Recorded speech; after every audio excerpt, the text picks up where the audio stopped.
Votre rendez-vous derrière l'image, notre rendez-vous pour prendre le temps de décrypter l'info à partir de photos qui font sens. Avec nous aujourd'hui, Julie Dingelhoff, reporter, grand reporter pour France 24. Bonjour Julie. Bonjour Elisabeth. Et auteur d'une enquête co-réalisée avec Ershad Alidjani des observateurs de France 24. Un document saisissant qui vient de sortir sur nos écrans.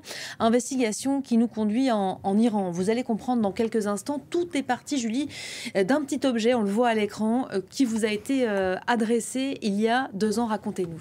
Oui, tout à fait. On est à l'automne 2022. Mahsa Amini est tué par la police des mœurs en Iran.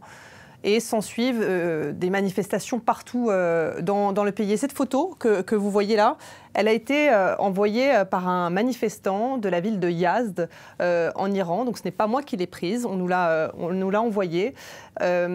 Et c'est un moment où on commençait à documenter cette répression, mais on ne pouvait pas aller sur place en tant que journaliste. Et donc on a lancé un appel sur les réseaux sociaux pour demander aux manifestants de nous envoyer des photos. Donc le manifestant nous a envoyé cette photo. On savait qu'il y avait beaucoup de morts en Iran, 550 morts en Iran, et on s'est rendu compte qu'en fait, parmi les armes qui avaient été utilisées contre les manifestants, il y avait des fusils à pompe et ce type de cartouches de chasse. Voilà, avant d'aller plus loin, on va donc regarder tout de suite un extrait de ce document. Ce document, c'est un long format, extrait de cette enquête, donc, et des effets ravageurs de ces cartouches de chasse sur les manifestants iraniens. Vous avez évidemment tiré le fil. On regarde ça tout de suite et on en discute juste après.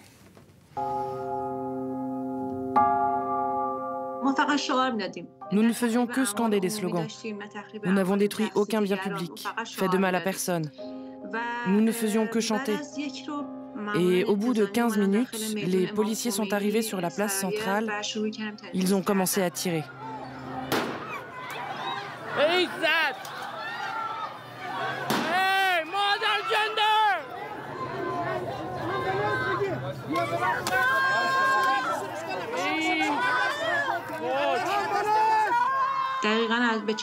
J'ai été touchée à l'œil et je suis tombée au sol. Quand j'ai touché le sol, durant les premières secondes, je n'ai vu que du noir et du sang. Et j'entendais les cris des gens derrière moi, les cris de mes enfants qui étaient avec moi. Je ne comprenais pas ce qui s'était passé. J'avais très peur. Ça saignait énormément et j'avais tellement mal. Ça me brûlait et ils n'arrêtaient pas de tirer. Elahe est victime d'un tir de chevrotine. Aucun médecin n'accepte de l'opérer en Iran. Elle fuit en Europe où un chirurgien lui retire cette bille de plastique dans l'œil. Elle lui demande de filmer l'opération pour conserver une preuve. Les témoignages se multiplient. La rédaction des Observateurs de France 24 lance un appel en persan sur les réseaux sociaux pour documenter la répression. Si vous avez des photos de balles ou de cartouches utilisées par les forces de sécurité, envoyez-les nous par Telegram ou WhatsApp. Très vite, des manifestants nous envoient des dizaines de photos. Pour chacune d'elles, nous vérifions l'authenticité, la géolocalisation. Cette cartouche, par exemple, a été ramassée par un manifestant le 28 septembre 2022 à cet emplacement précis, dans la ville de Yazd. En zoomant, on identifie clairement le nom du fabricant, Shedit. Nous recevons de nouveaux témoignages et de nouvelles photos cette fois avec les étoiles et le nombre 12, un autre logo utilisé par Shedit. Nous localisons des cartouches apparentées à Shedit dans au moins 8 villes du pays.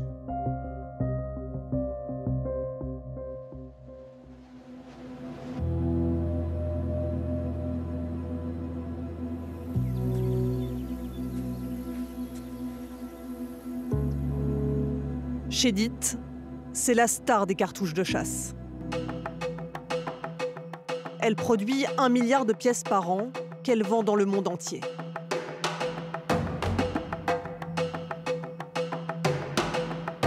Elle appartient au groupe français Sophisport, qui a notamment pour clients la police, la gendarmerie, l'armée française.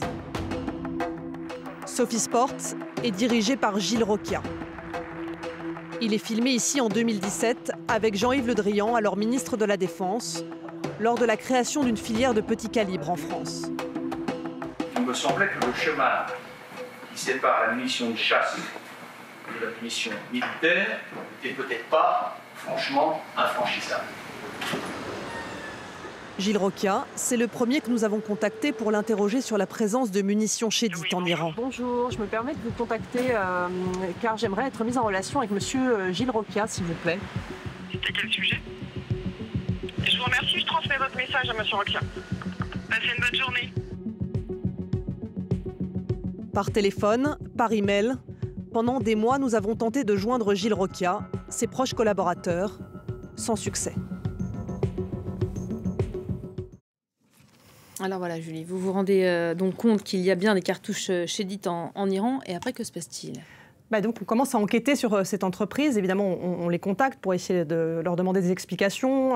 Comment se fait-il, alors que l'Iran est sous sanction internationale, qu'on retrouve des cartouches de votre entreprise? En enquêtant, on se rend compte que des journalistes italiens ont déjà enquêté sur Chédit en 2021 lors de la répression birmane et qu'elles avaient servi à réprimer les manifestants en Birmanie qui est également sous sanction internationale. Et puis, on publie un premier volet de cette enquête. Les observateurs de France 24 publient un premier volet.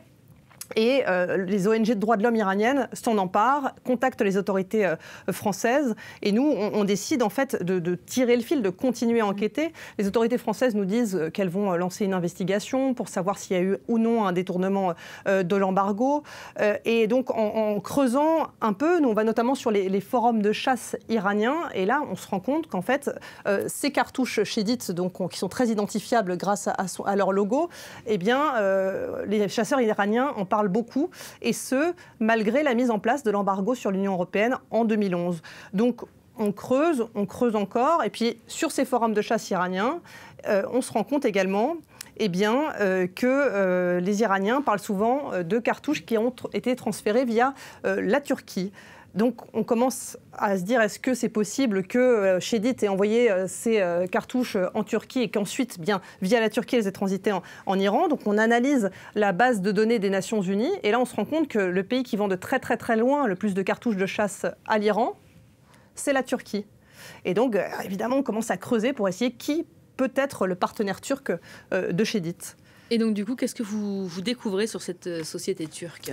Eh bien, c'est là où ça devient vraiment intéressant parce que jusqu'à présent, la défense un peu de l'entreprise, c'était de dire écoutez, oui, nous, on a des clients dans le monde entier, on exporte, donc ma foi, s'il y en a qui en font mauvais usage, c'est pas notre problème. Et on se rend compte qu'en fait, c'est une entreprise qui s'appelle Yavaz Shalar qui a probablement exporté.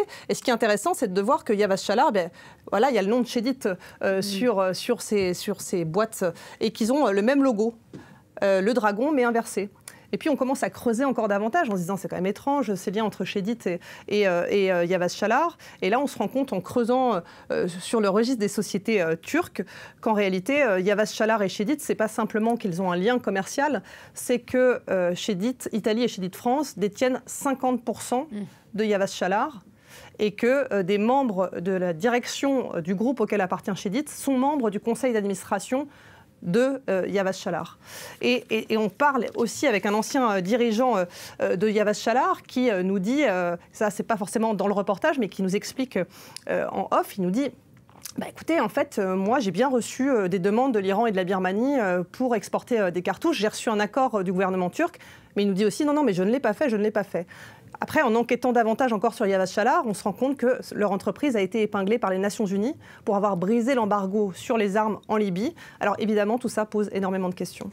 En un mot peut-être, Julie, quelle est la spécificité de ces cartouches pour qu'on comprenne bien de quoi on parle là? Alors, des cartouches de chasse, elles ont une spécificité, c'est que, donc, on l'a vu à l'écran, donc il y a un étui en plastique, et dans cet étui en plastique, eh bien, on remplit soit des petits plombs, qui sont faits normalement pour tirer le petit faisan, ou des gros plombs pour normalement tirer des gros gibiers. Ou encore des billes en plastique, comme on a vu. Sauf qu'en fait, quand on les utilise dans le maintien de l'ordre, ce qui devrait être complètement proscrit, selon les ONG de défense des droits de l'homme, voilà, ces images sont assez parlantes, parce qu'en fait, ces cartouches utilisées dans le maintien de l'ordre... Ça, c'est le genre de blessure... Voilà. de manière totalement indifférenciée. En fait, elles touchent les manifestants et puis après, ils sont criblés de petits plombs. Là, par exemple, on voit le bras d'une manifestante où il y a de multiples petits plombs qui se sont jonchés là. Et évidemment, ça crée des blessures très très graves. Et je vais vous donner juste un chiffre, c'est que rien qu'à Téhéran, plus de 500 manifestants ont perdu un œil, voire les deux. Parce qu'évidemment, ces petits plombs vont se joncher dans un œil, par exemple, et puis après, impossible de sauver l'œil. Et il y a de nombreux manifestants, donc lors de nos recherches, on a reçu beaucoup de photos de gens qui étaient blessés de manière très très sévère, comme ça. On comprend donc que ces cartouches sont en Iran, alors que l'Iran est sous sanction. Tout à fait. Il y a le Conseil de l'Union européenne qui a mis en place des sanctions dès 2011, précisément en réaction aux violations des droits de l'homme commises par le régime des Mollahs. Et sont spécifiquement visées, c'est les munitions, les armes à feu et leurs accessoires. Donc, selon toute vraisemblance, selon les experts en sanctions avec lesquels on a parlé, le comportement commercial de l'entreprise Shedit pourrait être sous le coup de sanctions, des sanctions qui sont très larges parce qu'il est interdit de vendre directement et indirectement. On vous a vu dans le bref extrait juste avant tenter de joindre à plusieurs reprises l'entreprise en question. Ça n'a pas fonctionné. Vous n'avez eu aucun retour. J'ai eu aucun retour de l'entreprise lorsque je leur ai envoyé des emails. J'ai essayé de les joindre par téléphone. Je suis passée au siège social de l'entreprise à Paris en me présentant, en demandant à parler au président du groupe, en expliquant clairement qui j'étais, journaliste pour France 24, en leur disant que j'enquêtais. Je suis donc allée au salon Eurosatori, qui est un peu la grand-messe des marchands d'armes du monde entier, où Noble Sport, qui est une autre société du même groupe que Shedit, exposait. Et en fait, vu que ça faisait un moment que j'enquêtais sur la société, j'ai pu reconnaître deux hommes qui travaillaient pour le stand, qui sont donc des cadres importants, l'un de Shedit, l'autre de Noble Sport, qui est donc une autre société du groupe. Et j'ai pu m'entretenir avec eux. Alors, d'une part, ils nient totalement toute violation de l'embargo et leur ligne de défense, c'est de dire, écoutez, ma foi...